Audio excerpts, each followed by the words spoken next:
The problem with the world, okay, there are lots of problems, but the problem with the world is that the intelligent people are full of doubts, while the stupid ones are full of confidence. Charles Bukowski.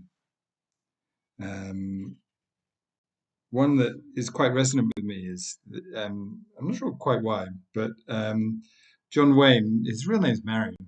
Um, he was kind of, I think he banged around a few orphanages. I don't actually know anything about John Wayne, but it was kind of, I think he had a really interesting kind of childhood. And he goes, if you can't be thankful for what you have, be thankful for what you have escaped. Um,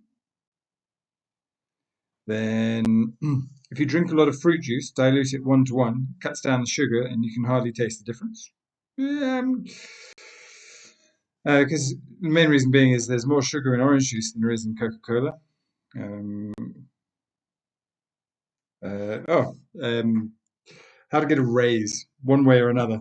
Tell them you need a raise. Don't say Mr. and Mrs. makes more. Tell them you want a raise because you think you deserve it. Articulate why you think you deserve it. If they don't give you a raise, start interviewing. When you get a new offer, tell them why you're leaving. If they try to match the pay, tell them you want extra, as you will have to break your word. Um, yeah, it's seldom these days that they that companies kind of promote within or expand the kind of pay bracket for what you're in. Um, so you do have to kind of shop around. Um, in wartime, truth is so precious that she should always be attended by a background of lies or a bodyguard of lies. Winston Churchill. Um, Educate the children, and it won't be necessary to punish the men. Pythagoras, 1570 to 1495 BC. Obviously, reasonably, well, it is sexist because in that era, men had sway. But educate children and the adults you won't need to punish is extremely true.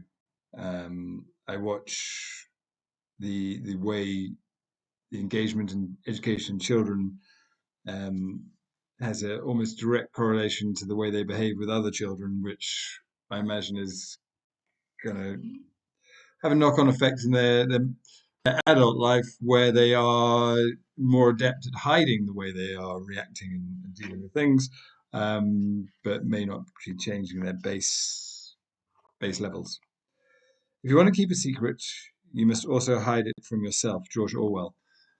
George Orwell kind of promoted the whole using of the sort of objects obscura, the kind of use of the scent. He promoted it. He designed a kind of prison where you'd only need one prison guard, using mirrors and making people feel that they are constantly observed.